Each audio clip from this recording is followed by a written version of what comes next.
Tuesday Night Touchdown Podcast with your hosts, Reese Downing and Jacob Workman.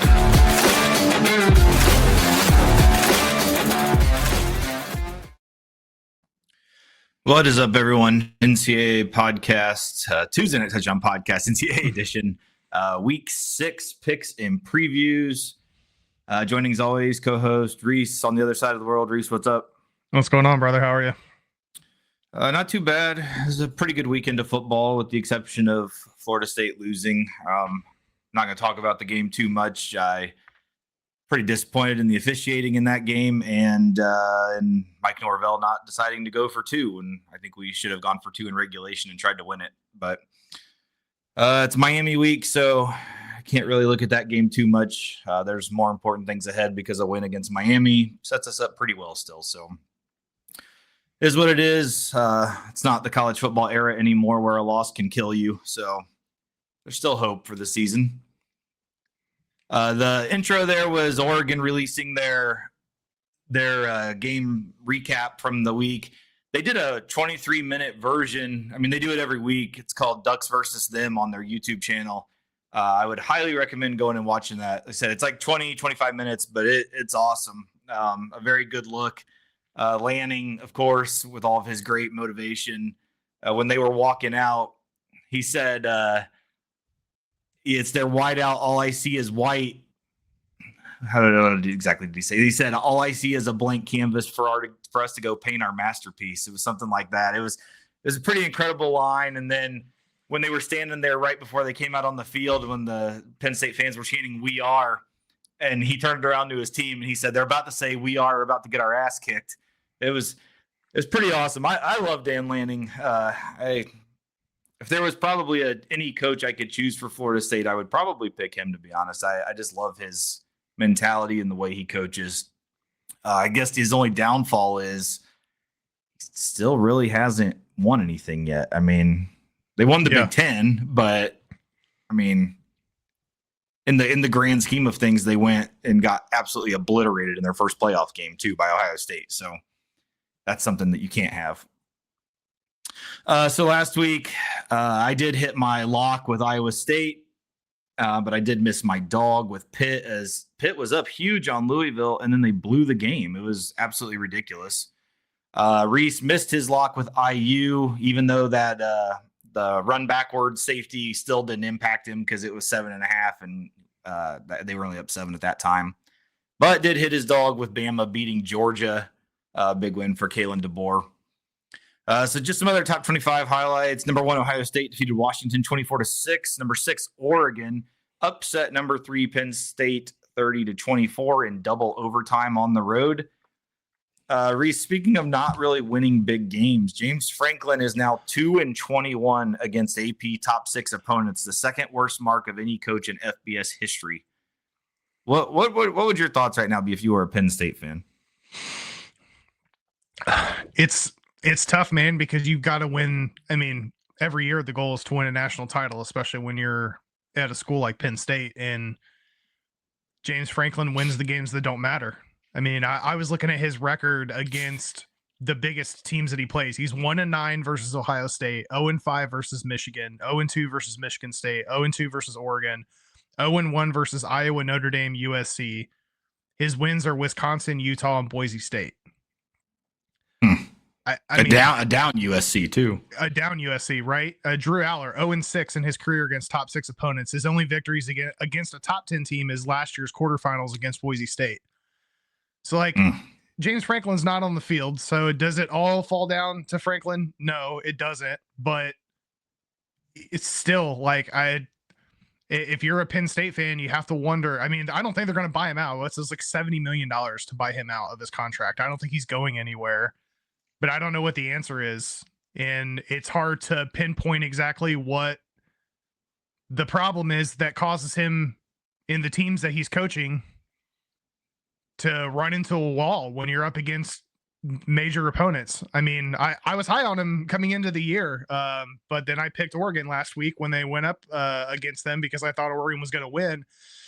In the situation that Penn State was in was ideal for them. It was at home. It was a night game. It was the whiteout game. Like, you have absolutely no reason to have your team fired up and ready to break some jaws. And they played a good game, but they didn't close out when it counted. And I don't know what the answer is, but if you're a Penn State fan, it's hard not to be frustrated with the Franklin situation, because again, he wins the games that don't really matter.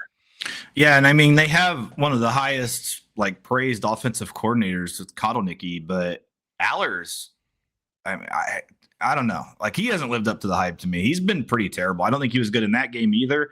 No, I mean, if I'm Penn State, I wish Prevola would have stayed. Honestly, yeah, definitely, because he's been playing pretty well at Missouri. Yeah, I don't know what the answer is. I think because of how their schedule is, that they're still going to be okay. Like, I think in the preseason show when we did our like future odds or whatever, I said the Vandy win total and Penn State making the playoffs were like the two like safest bets imaginable, and I still think they're going to make the playoff just because their schedule's weak. They don't even necessarily have to go to the Big Ten championship, but I think it's just going to be more of the same. Like, this team doesn't impress me. Like, I don't.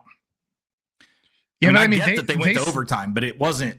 I don't know. It wasn't, and like, I feel like if you were to put them against like a good team, that they wouldn't be that great.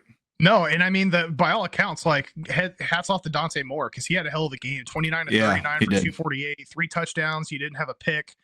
I mean, but at the same time, looking at Penn State's schedule, they have their next 2 games, traveling to UCLA and then back home against Northwestern. But then they have to travel to play Iowa. That's not a shoe-in game when you're playing Iowa. I don't know what the time frame on that game is, but then they have to travel to Columbus to play Ohio State.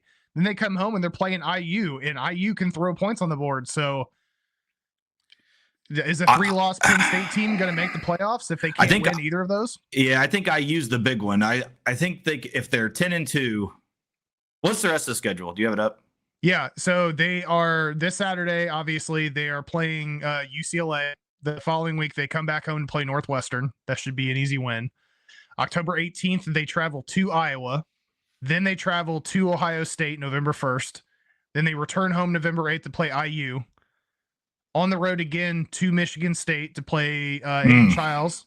Then they come back home to play Nebraska, Dylan Raiola, and those guys. And then they hit the road. Their last game of the year is against Rutgers in Rutgers. Yeah, Rutgers shits the bed every week, though. Rutgers does shit the bed every week, but they're playing at home, and Rutgers typically plays pretty well at home. I still think Penn State's going to win that game, but yeah. So to me, it's that IU game. I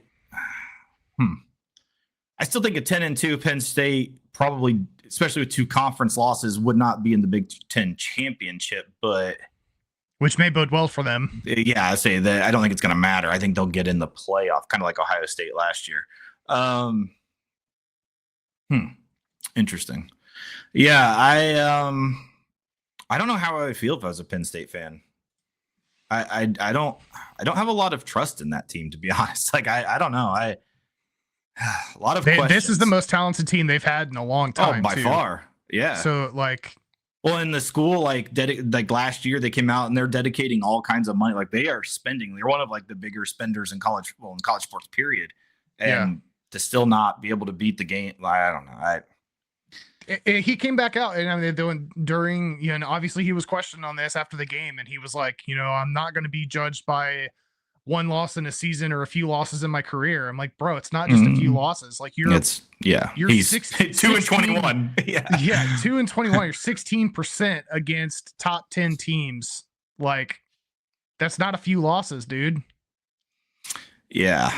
And honestly, I mean, SMU went to Penn State last year and gave them a pretty good game in the playoffs. Like, it wasn't even in that. Yeah. I just wonder. So let's just say, okay, say Ohio State, IU, and either Michigan State or I guess Iowa. Say one of those beat them and they're 8-4. Does Franklin have a job?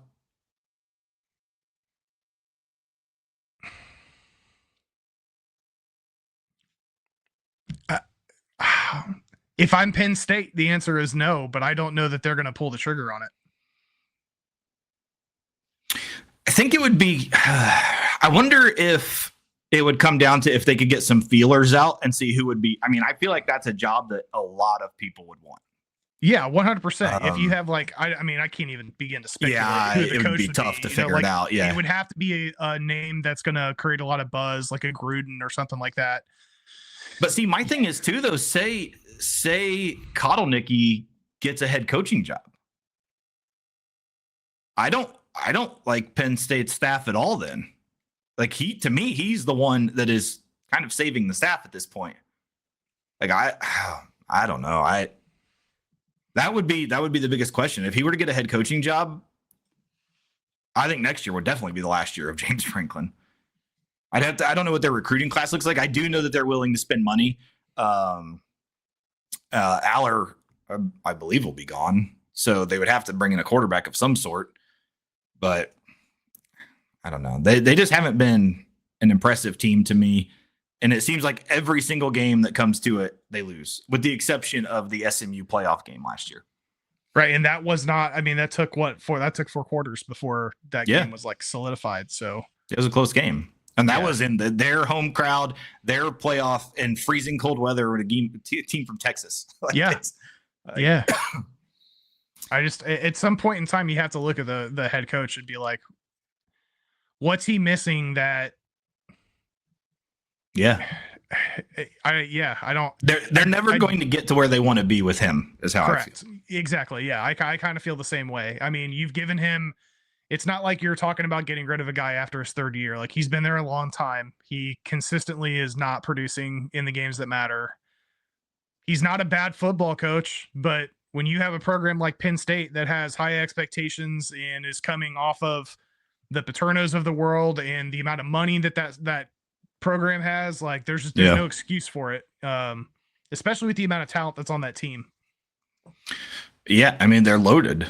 I think we said in the preseason that they might be like, I don't know if we said the best roster, but it's like a top 3 roster. Yeah, for sure.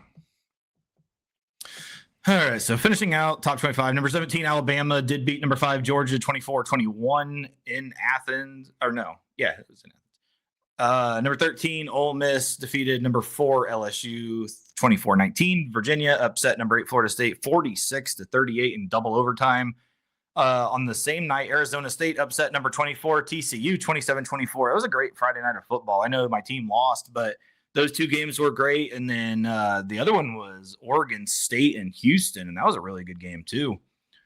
Number 23, Illinois defeated number 21, USC 34-32.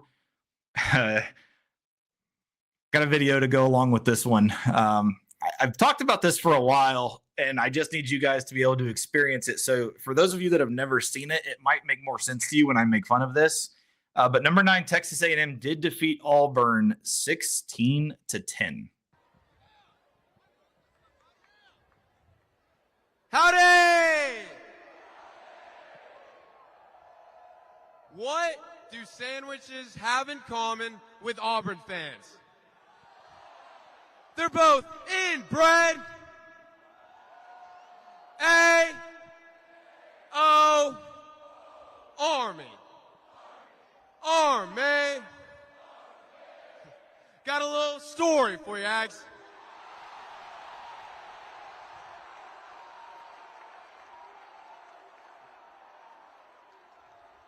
So one day, in the middle of nowhere, Alabama, Old Rock, the good Ag, was filling in as a pilot for a skydiving plane. And who else would hop aboard but none other than an inbred, cousin cuddling, Alabama reject, Auburn Tiger, who went and sat all by himself in the back of the plane. Well, that plane would take off, and Old Rock would fly it higher and higher, all the way to 27,000 feet, where once it got there, Old Rock hopped on the intercom, and he said, "Son, it's time for you to get ready to skydive." So that Tiger, he waddled all the way up to the front of the plane, and finally, right before he was about to jump, he reached for his bag, and he was confused. And he said, "Old Rock, aren't I supposed to have a parachute? And Old Rock, he just smirked and he said, son, you see, tigers, they just weren't meant to fly. And then he shoved that tiger right out of the plane. And that's exactly what we're going to do to Max. We're going to beat the ever-living, ever-loving, compound, complex, Fighting Texas Aggie. Auburn hasn't had a winning season since COVID. Fighting Texas Aggie, they need to pick a mascot. Fighting Texas Aggie, Mario Craver. Fighting Texas Aggie, the best offense in the entire country, belongs to Texas A&M. We're going to beat the Fighting Texas A class of 2027 hell out of those Auburn Tigers. If I were at that school and like didn't know any of that shit, and then like that's the first rally I went to, I'd be putting my transfer papers in. I don't understand why people go to that. I've watched I don't either. So many midnight yells just for the stupidity of it. It's sad how many I've watched, honestly. And I don't get it. Like, I don't, like, you'll hear like Captain Asshole, Kirk Herbstreit will come on and be like, oh, the midnight yell, it's one of the greatest traditions in college football. That is the stupidest fucking thing I've ever seen in my life. I would really rather just jam scissors in my ass repeatedly than go to a midnight yell ever in my life. Like, what? Who goes to that? Like, and enjoys that? I don't understand it. Yeah. That is one of the dumbest things I've ever seen. And that happens every home game. And it's not just that guy. That was one story. All of those idiots come out and each of them tell a story and they do their shit. It's I don't get it. It's rough. I'll never understand it. I will never understand why people go to that. Number 11, IU defeated Iowa 2015. What a transition. Yeah, I don't know how you even get away from that. But number 14, Iowa State defeated Arizona 39-14. Number 15, Tennessee defeated Mississippi State 41-34 in overtime. Number 16, Georgia Tech defeated Wake Forest 30-29 in overtime. You know what? I was going to save this for plays of the week, but let me go ahead and just play this now. This game, Wake Forest got so fucking screwed in this game. As you'll see from the clip I'm about to play, Wake Forest is in the lead. Georgia Tech has no timeouts. Watch this play. Opportunity right here on third down. Pre-snap movement. Ashford goes to the air. Down the sideline, it's incomplete. But there is no flag down, and Jake Dickert and Robbie Ashford are irate. Looked like Daquan White was very close to creeping over the line, if not over the line, but no flag, and it's fourth down, and you save 40 seconds. Yeah, I'll be honest with you. He's in the neutral zone.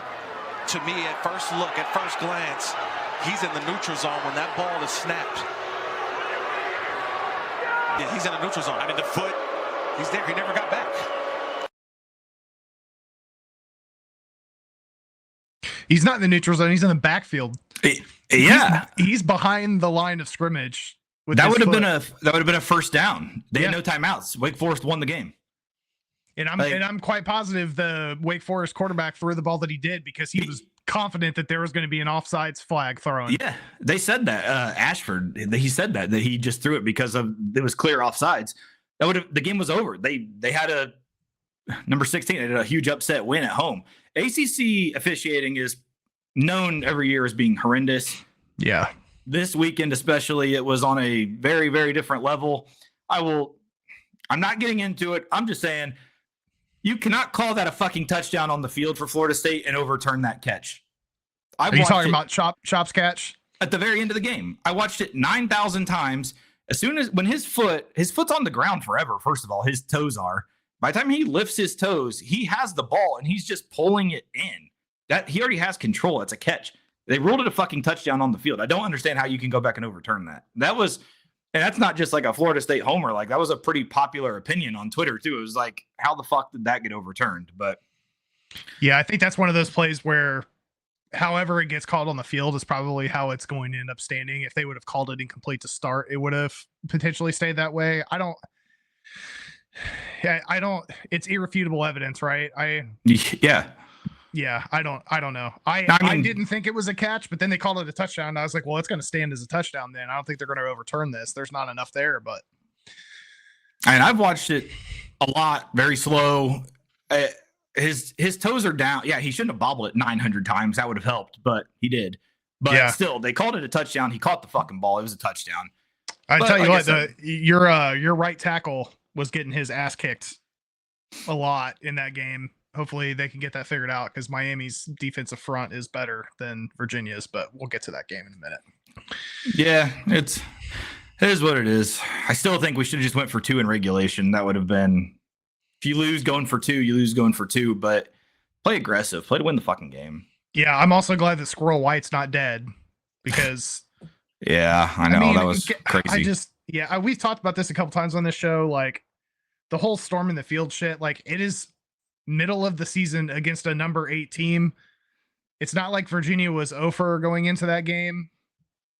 I just save storming the field for when it matters. Like I don't know. I'm cool with them storming the field in that instance. Like I think that's a huge win for their program. Yeah, storm the field, but how about you design a field that has a wall? Like you can't just have 8,000 people rushing the field at one that knows instantly because there's no wall there. Like they just have that giant hill. So everyone was just standing there ready to plow down. I don't know. There's nothing you can do about it. It is what it is. Thankfully, no one was hurt. Everyone was good other than that dumbass that got in Tommy's face and flipped him off. But hopefully we just use it as motivation. That's what you got to do at this point. So number 18, Vanderbilt defeated Utah State 55-35. Number 20, Missouri defeated UMass 42-6. Number 22, Notre Dame defeated Arkansas 56-13. And number 25, BYU defeated Colorado 24-21. Some news that came out. I absolutely hate this. College football is going to Wembley Stadium in London. Arizona State is going to take on Kansas, which 2 good programs in the Big 12, 2 great environments to play in their respective cities. But they're going to be playing in the Union Jack Classic Saturday, September 19th next year. That's not even like a week 0 game. That's in the middle of the season. Like what the? I don't know, man. I hate it. I'm all good for college football expanding their presence across the globe. It's building popularity in the product. I think it makes a lot more sense, especially for the Big 12, to expand into Mexico because you have large Latino populations that are big fans of teams like Texas Tech and Houston and Arizona. Yeah. But to send these teams, I mean, we've already seen that this can have an impact on your team going across the pond to play this. But like, I'm wondering if there's some sort of a tie-in with the whole ESPN and DAZN. They came to that agreement earlier this year where the college football and basketball games are going to start getting broadcasted in Europe and Middle East, North Africa. But I think it's tough on these teams. And the other thing that concerns me, we're seeing this in the NFL too, is the quality of the field that they're playing on.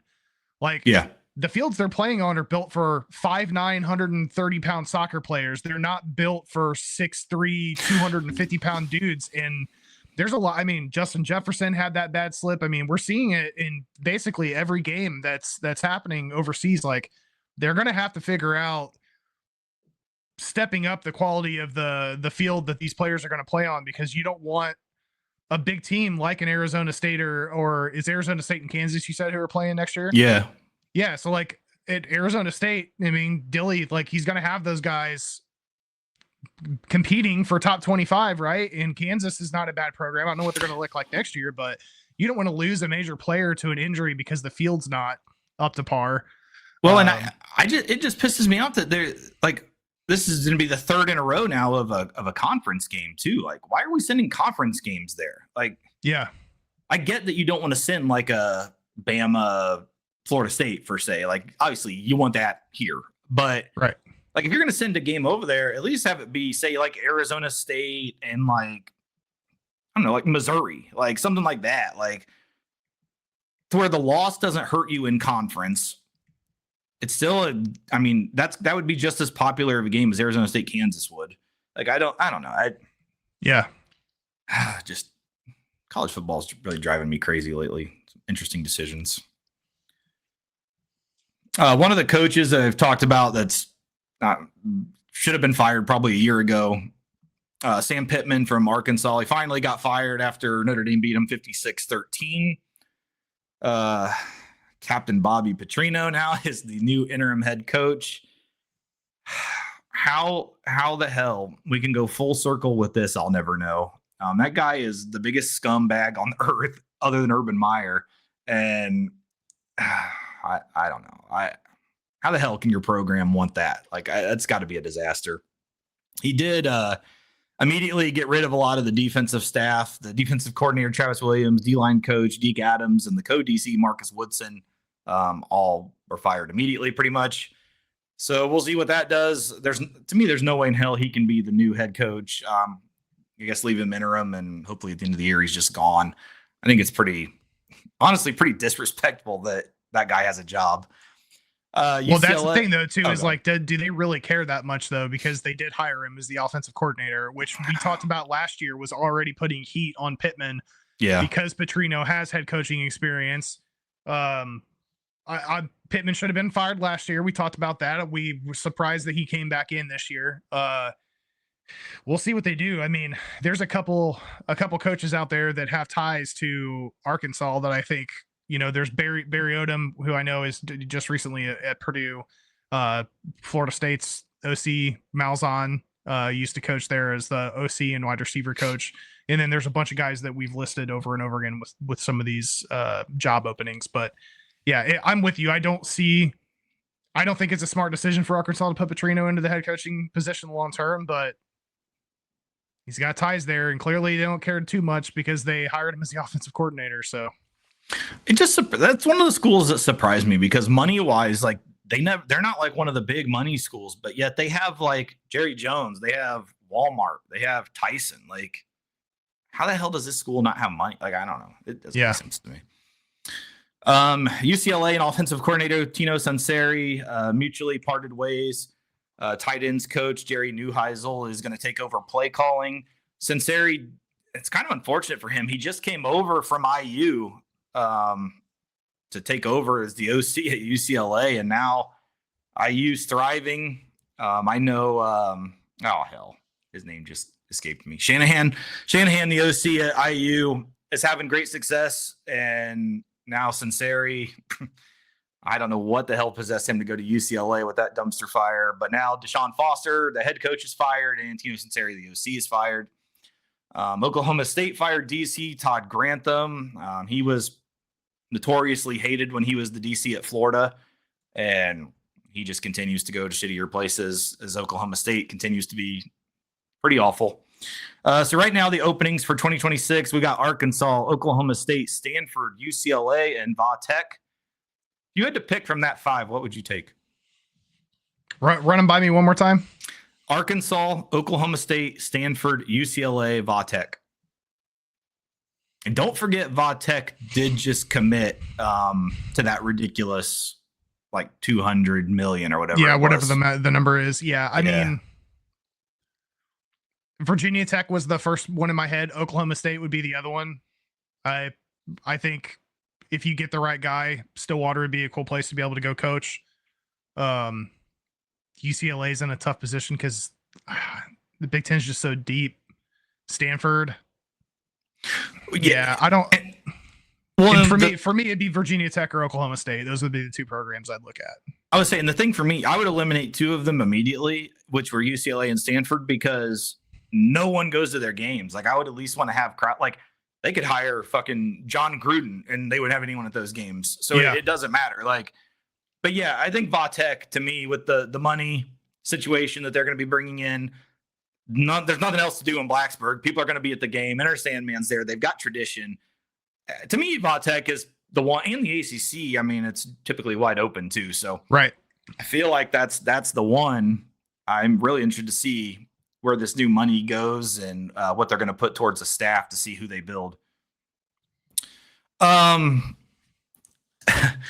So this one's an interesting. Colorado played BYU last week. I'm not going to make too much fun of the situation because there was a pretty tragic situation with the Mormons last week also. So, yeah. But on top of that, BYU played at Colorado. They received a $50,000 fine and a public reprimand for inappropriate chants that occurred during the game against BYU. Big 12 Commissioner Brett Yormark came out and said hateful and discriminatory language has no home in the Big 12 Conference.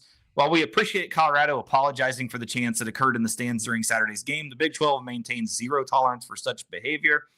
If anyone didn't see the load of videos posted online, basically the whole student section was chanting "fuck the Mormons" at BYU, which is kind of interesting. Dion, their head coach, is a very religious guy and doesn't even cuss or do any of that stuff. So I'm sure he really loved that, especially in a situation where they lost the game. That's another situation. I wonder if he's going to keep his job, to be honest. I don't know. There's so much uncertainty right now in college football. But $50,000 fine, which is interesting enough, is that I'm trying to think of what the fine is for storming the field. Do you know what the ACC fined Yeah, they did fine us when we beat Bama and then when Virginia beat. I want to say it was $50,000. I want to say it was the same. Surely that can't be the same fine. Yeah, $50,000 for storming the field. Jesus Christ. That's an interesting thought process that's the same punishment, but you celebrate a win, $50,000. You chant derogatory comments at a school, $50,000. Interesting. That's about right for the NCAA, though. They did announce some upcoming college football national championship host sites. So this year, we're going to be in Miami. 2027's in Vegas. 2028, New Orleans. 2029, Tampa. And 2030, Miami. All the typical cities that never change, it appears. Plays of the week. The first one, I couldn't find a video that showed it all. So I'm just going to read what happened. Hawaii had a drive. It was the longest scoring drive of the season so far by time of possession. 24 plays, 80 yards, 12 minutes, and 14 seconds. Guess what the end result was of that drive? Punt? 31-yard field goal. Okay, well, it's close. 24 plays, 80 yards, 12 minutes, and 14 seconds, a 31-yard field goal. How? It's crazy. Yeah. So my first play of the week was Wake Forest. I'm not going to show that again with that screw job. Again, ACC officiating is a disaster. So first play of the week comes from the land of East Carolina. Fake. Got it. Pirates. Touchdown.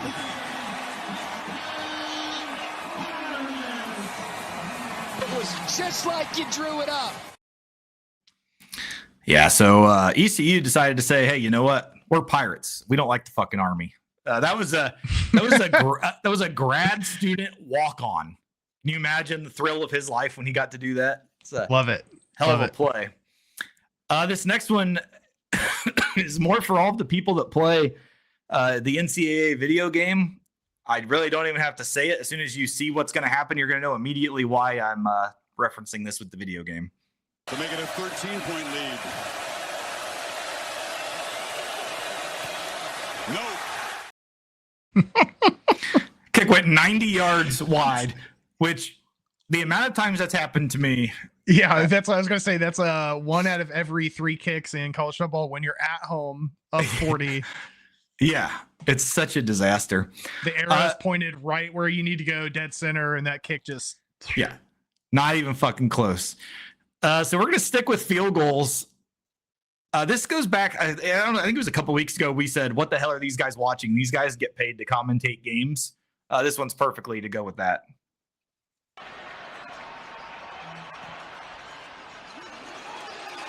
And this kick is good. Boy, he's got some kind of leg. Kyle Ferry. Oh, no good. Excuse me. Missed it. Yanked that one. Oh, that ball was this is what 20 yards. Yeah, that ball was 20 yards off. It's good. Easily. It's good. And that kick, It's good. Jesus Christ. I mean, even if you do miss the kick, look at the refs standing right underneath the goalpost. Like, I know. That's not the "this is good" sign, bro. No, not at all. I again, these guys get paid. I don't understand it. Big play. This was in our intro. This is what sealed it for the Ducks. Take it to Pena. Aller, sideline. Oh, it's picked! Dylan Thieneman calls game. That's a walk-off, right-out winner for the Ducks.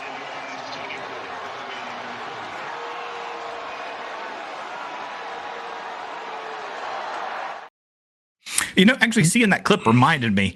During the game, I think it was before halftime, the fans were booing Penn State so bad and chanting "Fire Franklin" in the stadium. I forgot that happened until I just saw it. I don't know why that came to my head, but that was going on during the fucking game before they started the comeback. And then Aller, like, that was triple coverage. Why are you throwing that? Triple coverage on 1st and 10. Yeah. That was 1st and 10. What are you doing? You have arguably the best backfield in the country, and you're throwing the ball on 1st and 10 into triple coverage. Like, that's what I'm saying, man. Like, it's Franklin, but it's everyone. It's everyone. It's everyone. Yeah. This next one is for the bigs. Empty. Miller's out to the left. They got Caden Proctor, the big tackle on the left side. They're going to throw it to him. Big fella. Barreling downhill. Proctor muscling down near the pylon. Are you kidding me? Oh, I feel so bad for Kyron Jones, the poor safety, 31, that tried to come up and make a tackle. He just dove at his ankles. No chance to bring the big fella down. Watch 31 come up here, Chris. He sees 360 pounds. He just dives, misses. Look at the big fella, keeping a balance. How about that? I so wanted that to be a touchdown, I know. representing the big fellas. I also love the fact that he just barrel rolled 3 dudes in that first hit. Like, that's awesome. Yeah, that was awesome. Tapped into Scadaboo. As being a fan of a team in the NFL that throws the ball to all their linemen, I found that awesome.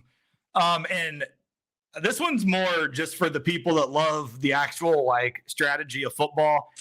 This play by DeBoer and Grubb to win this game, this is not going to be the shot from when the play was live. It's a replay kind of explaining it. But just watch both guys that go out to the right. He could have hit either one of them. This is one of the this is like football porn for me. I love offensive geniuses like this. The attention going this way. They bring him back this way. Nobody there. 5 is trying to get out there. Man coverage. Raylan Wilson. But what a heads-up play by Jam Miller to get down. But what a misdirection call. Yeah, we talked about Jam Miller's impact in the game before we were doing the picks. Huge. But not to mention the fact that tight end, if Simpson would have had another second and they needed a touchdown, that tight end was going untouched. Yeah. The thing, I mean, that was a 4th down play to just end it. So that's all they needed. But yeah, he could have hit either one of those guys, honestly. Yeah. That play was beautiful. Stuff like that is what I love when it comes to offensive football. So motion trips left and then toss it to the back. And he even started like, if you want, I'll play it one more time. Watch the roll. He rolls left with them too, and then quickly spins back. Like, it's the attention going this way.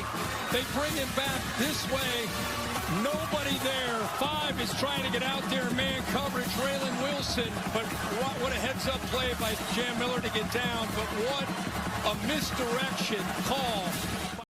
Yeah, he had that mid-level receiver open too. So I was gonna say, if he desperately needed to, he could have stopped and set his feet and hit that crosser from the backside too. Yep. Three guys were wide open. 3 guys open. Yeah. On the 4th down against Georgia. Yep. So that does wrap up plays of the week. Let's get into week 6. We are kicking it off. West Virginia versus number 23 BYU. BYU is an 18.5-point favorite at Lavelle Edwards Stadium in Provo, Utah. 47.5 over under Friday night, 10:30 on ESPN. These Friday night games, man. Mountaineers have gotten blown out the last 2 games, giving up 89, only putting up 24 on the board against Kansas and Utah. Now they're heading to the land of Mormon to face a Cougars team that's only given up 3 points. They're 2-0 against the spread at home so far this year. I'm going to go Soakers Wild here to win and cover. Yeah, I'm the same. Nico has medically redshirted and basically announced he's going in the portal. So West Virginia's quarterback's leaving. Rich Rod he hasn't brought his guys in yet. So though I had some promise with them when they beat Pitt, I think it's still a long way to go. I like BYU. Kentucky is going on the road to number 12, Georgia. Georgia's a 20.5-point favorite at Sanford Stadium in Athens, Georgia. 48.5 over under Saturday at noon on ABC. Yeah, I got to reset the clock here on that winning streak again in Sanford after they got beat by Bama. Wildcats have not looked good against SEC competition, giving up 30-25 or 30-35 in their 2 losses. Kirby's also historically played Kentucky well at Sanford, so I'm going to take the dogs here minus the points to bounce back this week.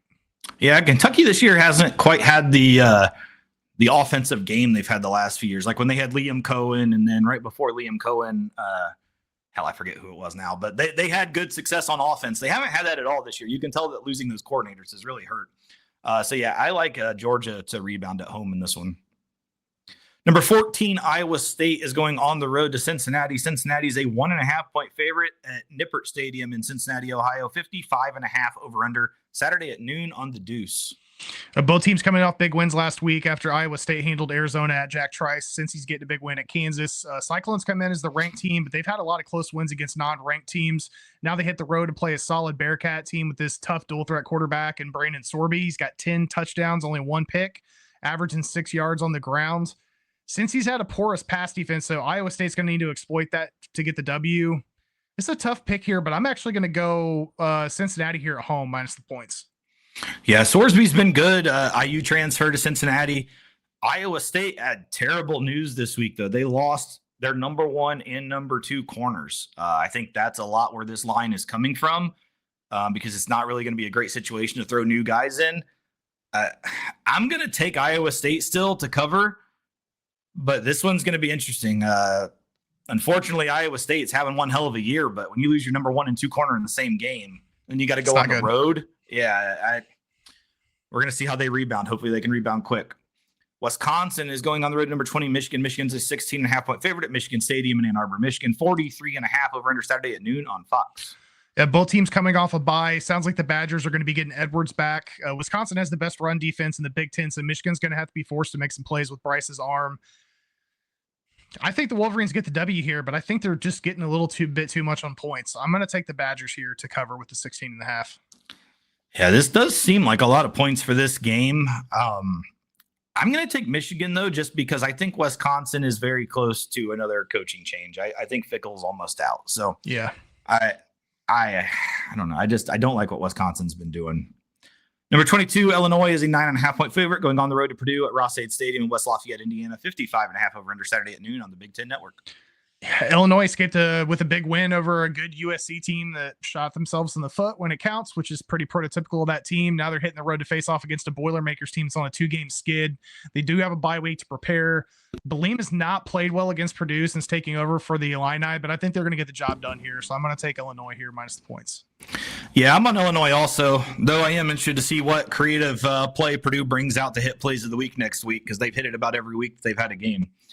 Number 7, Penn State is a 24.5-point favorite going on the road to UCLA at the Rose Bowl in Pasadena, California. 50.5 over under Saturday at 3:30 on CBS.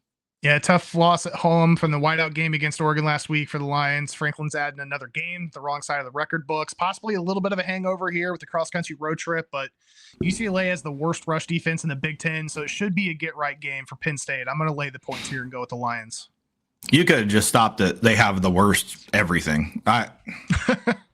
Fair. Even Nico sucks. Like I'm on Penn State. I think UCLA is probably a top or bottom 5 team in college football. Number 9, Texas is a 6.5-point favorite as they go on the road to face Florida at Ben Hill Griffin Stadium in Gainesville, Florida. 41.5 over under Saturday at 3:30 on ESPN. Yeah, another tough game for the Gators. Texas is coming off the bye week. They should be prepped for this one. I think this is going to come down to whichever underperforming QB protects the ball.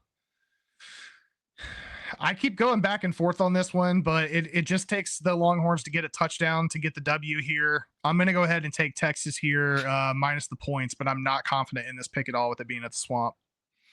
Yeah, I would think Florida will still have a pretty good environment here, bringing Texas in.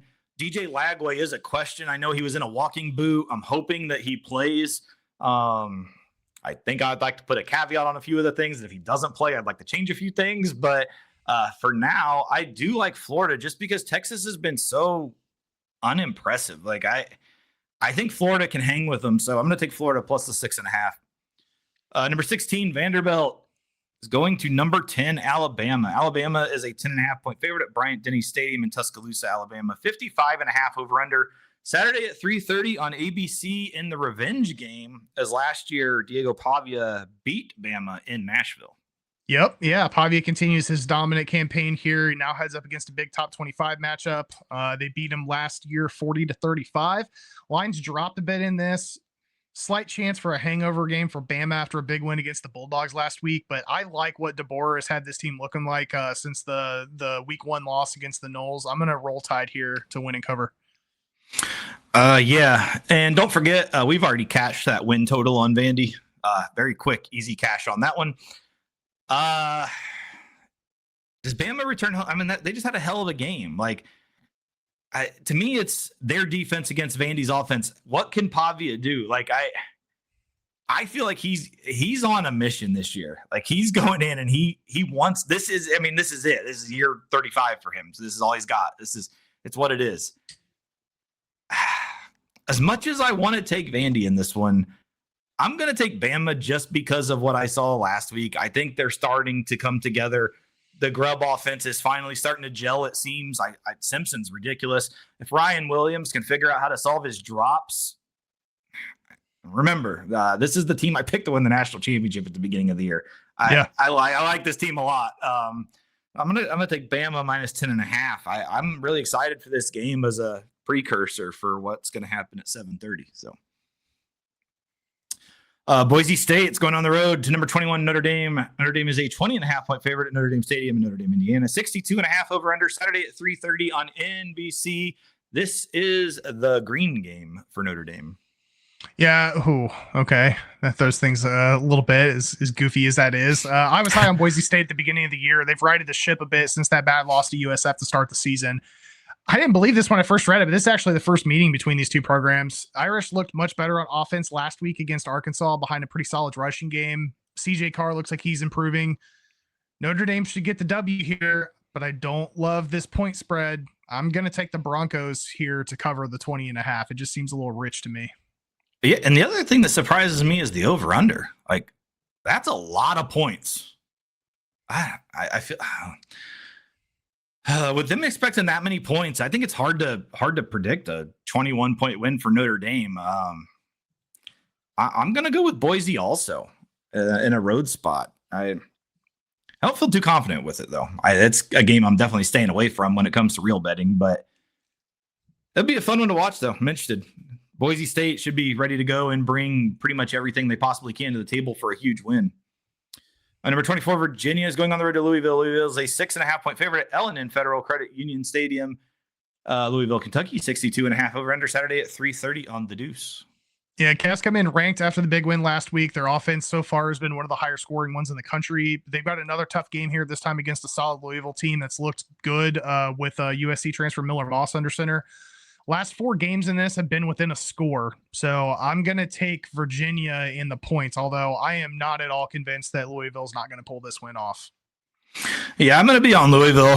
Virginia just had basically their Super Bowl last week. Now they go on a road. I think Louisville will roll at home here. Our favorite, the team playing, this schedule kills me. Kent State is going on the road to number 5 Oklahoma. Oklahoma's a 45.5-point favorite at Memorial Stadium in Norman, Oklahoma. 53.5 over under Saturday at 4 on the SEC Network. Yeah, the gauntlet continues after games against Texas Tech and Florida State for Kent State. They're allowing an average of plus 60 in those 2 games. Now they're headed to Norman. They're going to be without Mateer, obviously, which may slow the offense down a bit, but it's Kent State. So I'll lay the points here and go with Oklahoma at home. Give me Kent State. Woo! I love it. Give me 7 points. If they get 7, I think we might cover. I'm taking it. We'll see. Number 11, Texas Tech is a 10.5-point favorite going on the road to Houston at TD ECU Stadium in Houston, Texas. 51.5 over under Saturday at 7 on ESPN. Yeah, battle of undefeateds in a huge Big 12 battle. Wigman's looked good for Houston, especially in their road matches, but Tech is coming off a bye week. They'll have Morton back under center. Red Raiders defense, I think, is an underrated unit. I'm going to take Texas Tech here to win and cover. Yeah, the Houston, watching Houston play Oregon State last week, and I don't have a lot of faith in Oregon State, kind of showed me that I think they're kind of in for it in this one because of the fact that Texas Tech's coming off the bye week. They're rested. It's not that far of a travel. I like Texas Tech in this one to continue their undefeated season. Minnesota is going on the road to number 1 Ohio State. Ohio State's a 23.5-point favorite at Ohio Stadium. Columbus, Ohio, 44.5 over under Saturday at 7:30 on NBC. Oh, yeah. Ohio State's defense continues taking care of business. They held a high-powered Husky team to just 6 points last week at Washington. Now they return home for a primetime game against a Gophers team that just gave up under 28 a game the last 2 weeks to some middle-of-the-road opponents. They also haven't won a game against the Buckeyes under the snake oil salesman. I'm going to take the Buckeyes here to win and cover. Man, that almost seems like too many points for me. This is a tough one. Since it is one of the few night games Ohio State's getting this year, I'm going to take Ohio State. I honestly don't like this pick, though. I feel like that's too many points, but I will take Ohio State. Mississippi State's going on the road to number 6, Texas A&M. Home game means we get another midnight yell on Friday night this week, so be on alert on YouTube. 14.5-point favorite at Kyle Field in College Station, Texas. 55.5 over under Saturday at 7:30 on the SEC Network. 55.5 is a lot. Mississippi State has looked good under Lebby. Should have come into this one undefeated. They fell short in overtime against the Vols last week at home. Now they have a primetime matchup at Kyle against a really good A&M team. I think the Yell Leaders are going to take this one, but they are 0-3 against the spread so far this year when they're the favorite. So I'm going to take Mississippi State in the points. Yeah, I'm gonna keep rolling with A&M. I if it weren't for the damn Yell Leaders in the midnight yell, I would like this team a lot more, but that just lowers it regardless. But I do love this team. It's bad to say, but I mean that will bump you down on my rankings for that stupidity. But yeah, I love what Texas A&M's doing on the field, though. I think they're going to keep it rolling. Number 3, Miami is a 4.5-point favorite as they go to number 18, Florida State at Doak Campbell Stadium in Tallahassee, Florida. 53.5 over under Saturday at 7:30 on ABC. Yeah, frustrating loss for Florida State last week in a tough situation, being on a Friday Night Lights game on the road. Knowles' rush defense is going to have to tighten up. I didn't love the offensive line play against the pass rush last week either. We talked about that a little bit. Miami is also coming off a bye week to prepare. All that said, Florida State has looked great in their comeback campaign this year. I think this is going to be a close one at the end. I'm going to take your Knowles and the 4.5 here to keep it close enough, if not get the victory at Doak. Yeah, I think it'll be a close one too. And the one thing we haven't seen yet this year is the dumbest head coach in college football, Mario Cristobal, and his buffoon-ass blunders late in the game. I'm hoping we get one of those this week, and that's the difference. So I will take the Knowles, hopefully to win straight up. So that wraps up top 25. We will now go to the Muncie Six-Pack. Western Kentucky on the road to Delaware. I believe this is Delaware's first appearance on the show ever. Delaware is a 2.5-point favorite in their first season in the FBS. Another ridiculous, this is more dumb college football shit that we talk about. Delaware legitimately could win the conference and they can't go play in the conference championship. They can't play in a bowl game. Like, that is the dumbest shit that when you move up, you can't do. Like, makes no sense. Again, what are we doing? Delaware Stadium, Newark, Delaware, 61.5 over under Friday at 7 on CBS Sports Network. First shout out to a couple additions that we added to the top here. We actually did it last week, but we got a couple leprechauns up top to represent Muncie. Both teams are riding 2 wins in a row. Delaware's defense is giving up over 26 a game, though. Maverick McIver can run it up. I'm going to take the Hilltoppers and the points to get the road win over the Fighting Blue Hens. Yeah, take the over on Friday night. 61.5 is nothing. We might get 80 in this one. I'm with you. Give me the Hilltoppers. I love what that offense has been doing. I know they did struggle for a few weeks. I think they'll get it going again. And again, this is would be a huge matchup for conference standings if Delaware could essentially play in the conference championship. Ohio is a 14.5-point favorite as they travel to Ball State at Schumann Stadium in Muncie, Indiana. 51.5 over under Saturday at noon on CBS Sports Network. Yeah, Ohio coming off 15-point win over Bowling Green. Cards are coming off the bye. Return home after a close loss against UConn. We talked last week about how the Bobcats are better than their record shows. They do have a top 40 run game in the country right now. They're going up against the Cardinals team that's giving up 6 yards a carry on average. That just doesn't bode well for my chirps here. So I'm going to take the Bobcats here minus the points as much as it hurts. Yeah, I'm on Ohio also. I don't think Ball State's going to be able to hang with them. Washington is a 6.5-point favorite as they go on the road to Maryland at SECU Stadium in College Park, Maryland. 53.5 over under Saturday at 3:30 on the Big Ten Network. Yeah, Huskies are going to look to right the ship this week after laying a dud on the offensive side of the ball against arguably the best defense in the country with the Buckeyes. Now they have another tough defensive matchup against the Terps. They come in undefeated off a big win against Wisconsin in Camp Randall. A couple fun quarterbacks here with Williams and Malik Washington. I think this is going to end up close. I'm going to take the Terps in the points here. Yeah, I'm the same. I love the young quarterback at Maryland. Washington's got to go all the way across the country after a battle with Ohio State. Like, it just kind of sets up for that letdown spot. I like Maryland to get the cover and possibly even the win here. Michigan State's going on the road to Nebraska. Nebraska is a 10.5-point favorite at Memorial Stadium in Lincoln, Nebraska. 48.5 over under Saturday at 4 on the one for fun. The one for fun. There it is. Both teams coming off the bye, looking to bounce back. 2-touchdown loss to the Trojans for Michigan State. 3-point heartbreaker for the Huskers at the hands of Michigan. I think Nebraska just has the more balanced attack to come in with the home field advantage. So I'm going to roll the dice here on the Huskers minus the points. Yeah, I'm going the other way. I'm on Michigan State. I do not trust this Nebraska team. I almost want to put Rule in that same category. Well, I guess Franklin's had more success, but Rule had good success at Baylor though. But yeah, I don't know. Nebraska, I feel like is one of those, like, when you think of them historically, you're like, oh, Nebraska, it's a good school, great team. But now that they're in this ridiculous Big Ten with like 800 teams that are good, I don't think Nebraska is ever going to be better than like the 8th best team in the conference. So I don't know. I think they're going to struggle in this one. And I like Michigan State's offense enough to keep up with Raiola. Raiola makes a ton of mistakes too. I think that could be the difference. So I'll take Michigan State to cover. Colorado and their filthy mouths are going on the road to TCU. TCU is a 13.5-point favorite at Amon G. Carter Stadium in Fort Worth, Texas. 57.5 over under Saturday at 7:30 on Fox. Oh man, they're filthy mouths. Team Prime hits the road after a 3-point loss to the Mormons. Frogs return home after their own tough 3-point loss against Arizona State in the desert. Colorado just hasn't been able to beat any teams of substance. TCU's been competitive, field goal away from still being undefeated. So I'm going to roll with the Frogs here minus the points. Yeah, and it's more who the hell is going to be quarterback. Salter, Lewis, the other guy. Schaub or Sean, whatever his name is. Malik, what they call him, Martin Luther Shaw. I don't remember what the hell they call him. Martin Luther something.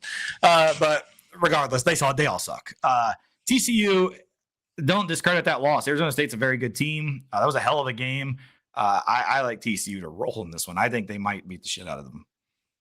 Kansas is a 5.5-point favorite going on the road to UCF at FBC Mortgage Stadium in Orlando, Florida. 54.5 over under Saturday at 7:30 on the Deuce.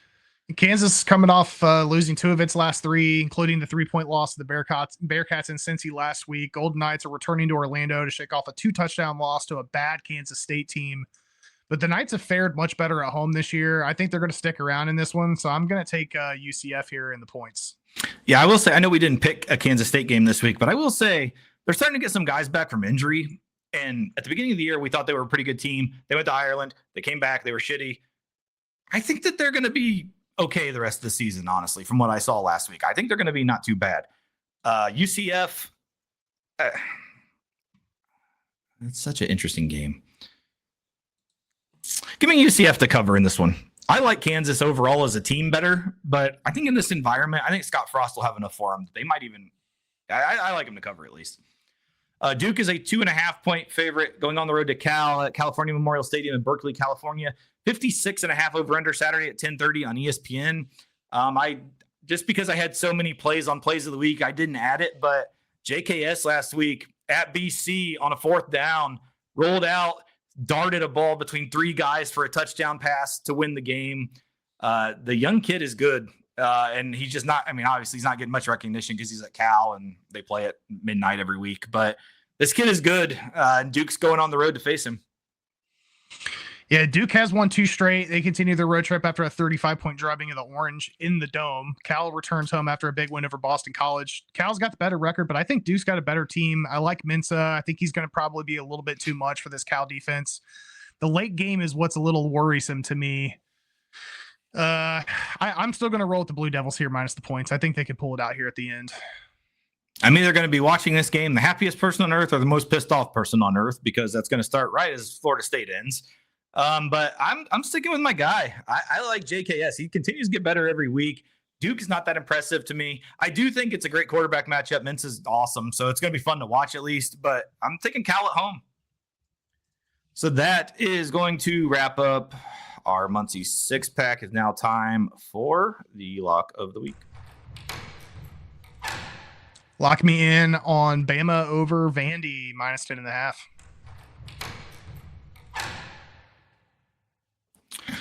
For the fans of Patrick Mahomes and the legacy of the Texas Tech Red Raiders, I think they beat the shit out of Houston. I'll take Texas Tech minus 10.5. Dog of the week. I'm going to go with your boys here. I think Chop get a big bounce back win at home versus the Canes at plus 155. Nice. So let's go Florida State.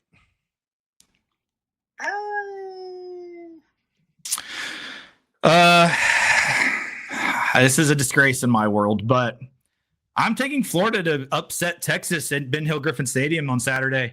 Like I said, if Lagway plays and he's healthy and everything's good, Texas has not been impressive whatsoever at all. I think they can put pressure on Arch, and I just think this is a winnable game. I'm going to take Florida minus 220.